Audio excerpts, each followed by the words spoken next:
Дел од учебниците за основно и средно образование се полни со грешки, неточни податоци и формули, погрешни дефиниции и преводи. Ова го изјави министерката за образование и наука Рената Десковска во интервју за Радио Слободна Европа. Според Десковска се уште трае ревизијата на дел од учебниците, но со овој надзор не се опфатени учебници по географија и историја, оти тоа никој не го побарал од министерството. Не станува збор за бришење на историја или измена, тоа е апсурдно било кој да помисли да го прави.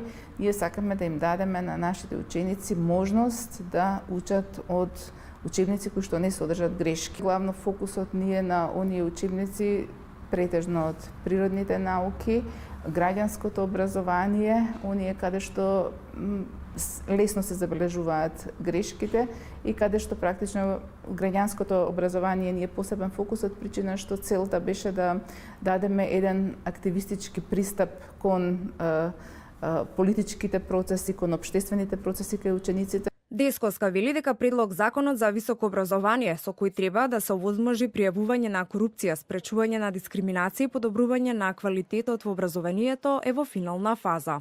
Основната цел која што ме води мене во ова министерство е дека политиката треба да излезе од образованието. Ние сме се бореле против тоа и сме протестирале и јас сум била дел од тие професори кои што го кренале гласот и мислам дека неумесно е против тоа што сте се бореле да го правите истото.